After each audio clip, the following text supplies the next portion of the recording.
No.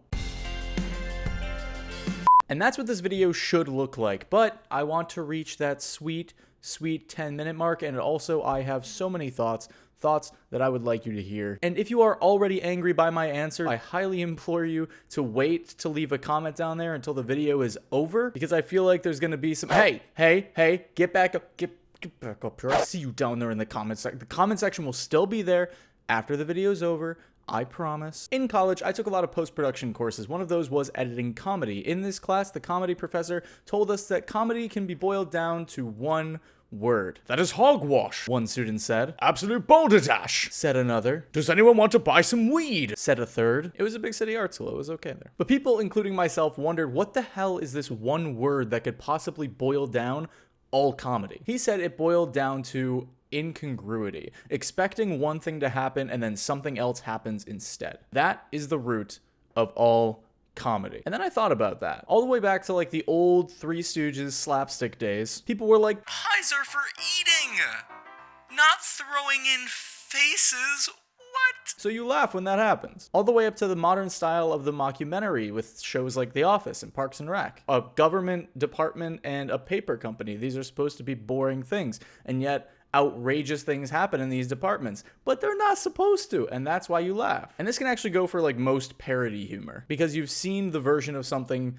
and how it should be. The parody is how it should not be, so that's funny. Sitcoms, satire, prop comedy, improv, all of this can be boiled down to I expected A, but instead B. This also falls into categories such as observational humor, like you'll see in a stand-up comedy routine. You don't expect someone to think exactly what you're thinking. You don't expect someone to say what is typically a private thought out loud and then for everyone in the room to connect to it. That's a funny experience. The more you can relate to the observation, or on the flip side, the more absurd it sounds, the funnier it can be. However you connect with it, it's not what you're expecting. It's not typically what should be said or what should be done.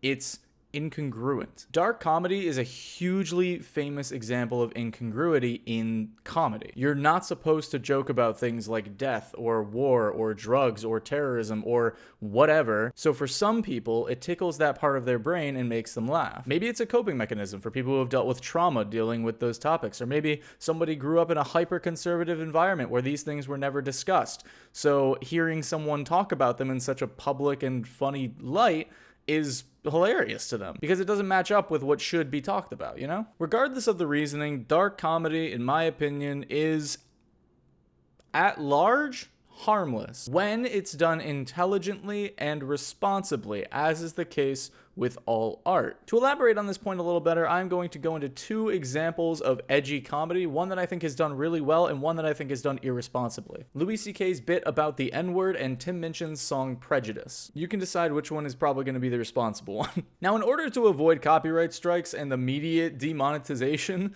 I'm going to go let you find these clips on your own and watch them, and then you can come back here afterwards and listen to me break it down. So when you've watched those, come back here and we'll do this. So let's talk about the premise of both of these pieces. In Tim Minchin's song Prejudice, he gives us the context that this song is about the language of prejudice and the power that words can hold in a modern society. And Louis C.K.'s premise is essentially the same. He says that saying the words, the N-word, can essentially be just as bad as saying the word, because it puts the word in listeners' heads. Very similar premise, slightly different way they're going to get there, but it's the execution of these acts beyond the basic premise that really separates these examples. Louis C.K.'s execution involves establishing this premise through a very popular, albeit sort of lazy, stand-up technique, which is making up a fake person, making them sound incredibly irrational, and then getting the audience to laugh at how irrational this fake person is. This is a more storytelling-based approach, which is not inherently a bad thing, to explaining his point about the power behind the word. There is so much power behind the word, according to Louis, that even saying the phrase the N-word is just as bad, and is, as he puts it, just a way to allow white people to say the word. But the way he goes about establishing this premise is iffy as is. The word does have a tremendous amount of power, but racist white people who are going to use this word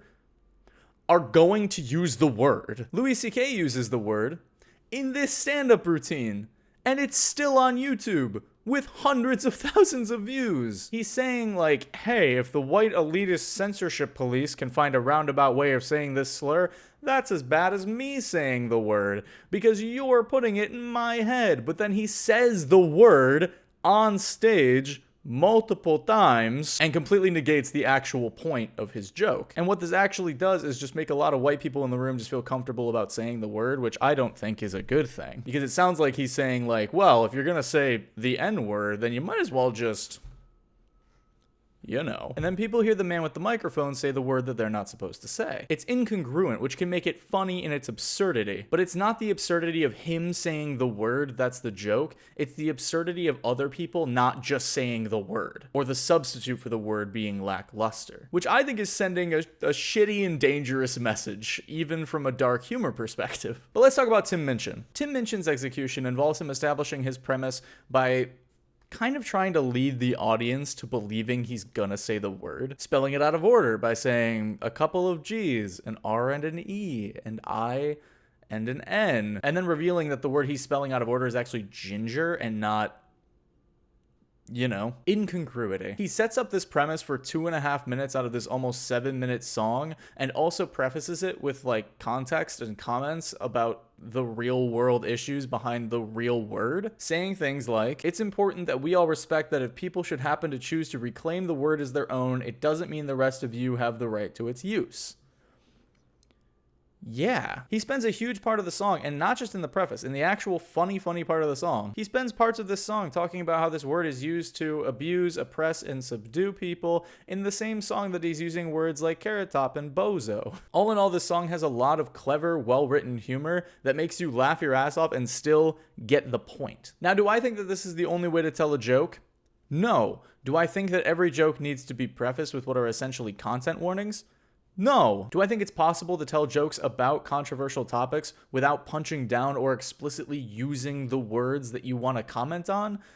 Yes. I think one of the reasons the Tim Minchin song is more responsible in its execution is because it uses that limit to expand the song's creativity. Louis' joke is simple and it's dirty and it's not your dad's comedian type humor, and that is what it's supposed to be. But in my opinion, it is a much lazier way to approach this kind of topic, especially as a comedian. But why even bring these two examples up? Because I think we are having the wrong conversation. Did wokeness kill comedy? No, obviously not. There are a ton of fantastic comedians that tell jokes that do not involve punching down or just, saying slurs on stage. John Mulaney, Nick Kroll, Hannah Gatsby, Tig Notaro, Maria Bamford, Hassan Minaj, Mike Birbiglia, the Please Don't Destroy guys. The list goes on. What people say when they say these things about wokeness killing comedy, like you're not allowed to say anything these days, essentially just means you're not allowed to say everything. I don't think that's a bad thing. We are living in a time where music and television and movies and art in general, they're all much more open and connected spaces, largely due in part to the internet. We all now have access to a much broader catalog of perspectives and experiences, and these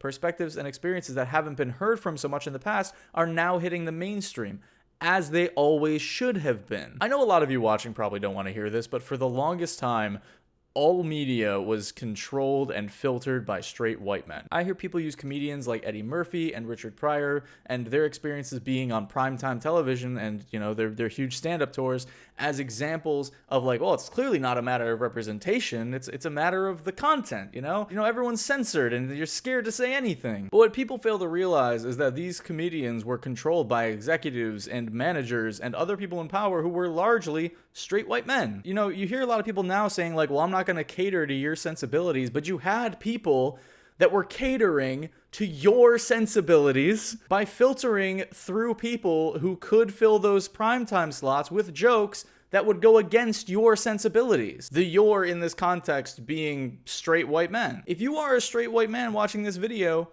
media has been made for you forever. And I don't mean just seeing white people on TV. I'm talking about even when there were people of color or women or LGBTQ plus people on TV, that all of that media was still controlled and filtered by executives and managers and other people in power, like I said, who want you to keep watching. And so they're not going to sit there and say things that would be offensive to you. But now there are other producers and other writers and other directors and other managers whose focus has shifted from protecting the majority to protecting people who have been marginalized and joked about to cater to the majority. So now some of the jokes might offend the majority, and I think that people don't like that so much. Like, this may surprise you, but gay female Asian comedians existed before 2016. Comedians of all backgrounds had jokes that they wanted to tell about their experiences, but they weren't always allowed to do it in front of a large audience until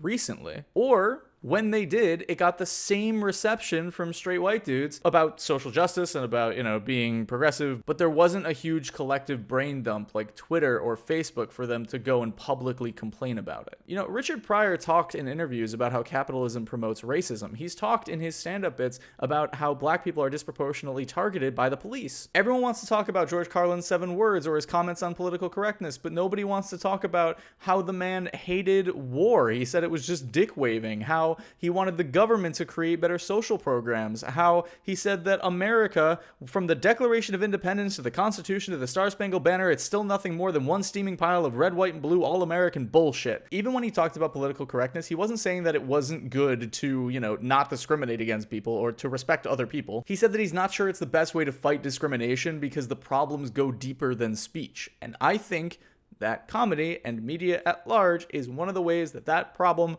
runs deeper. So here's the thing. Times change, right? Things adapt and grow, especially language, and it's changed faster and faster with the advent of the internet because the internet allows productive discourse to happen at lightning speed. And I'm sure that if you're not a part of these conversations as they're happening, going into your local movie theater or watching the news or watching your stand-up comedy special or whatever and seeing the results of these conversations without being a part of these conversations can be jarring. But if you're uncomfortable with aspects of progressive society, such as, using people's preferred pronouns or seeing more intended diversity across your TV and movie screens, I think that maybe, frankly, it's time to grow the fuck up. Because that's not how it used to be is not a reason to hate on shit. Previous generations have always been divergent from, say, their parents' generation and them to theirs and them to theirs, and it just goes on forever. If you don't roll with the times, they will leave you behind. And if you're okay with that, then you're gonna have to deal with the consequences. Because nobody's gonna move backwards with you, and calling things stupid or worse just because they're new makes you sound pretty fucking dumb. Now, I can't sit here and tell you what to like, and I'm not trying to do that. Humor is subjective. Art, in general, is subjective. And if you started this video angry, honestly, you probably ended it angry too, and I'm okay with that. And I got you to think critically for just a little bit. And that, to me, is enough. In short, thank you so much for watching. I hope you have a great rest of your day. Like this video if you liked it, subscribe if you have not done so already, hit that bell so you're notified every single time I upload a new video.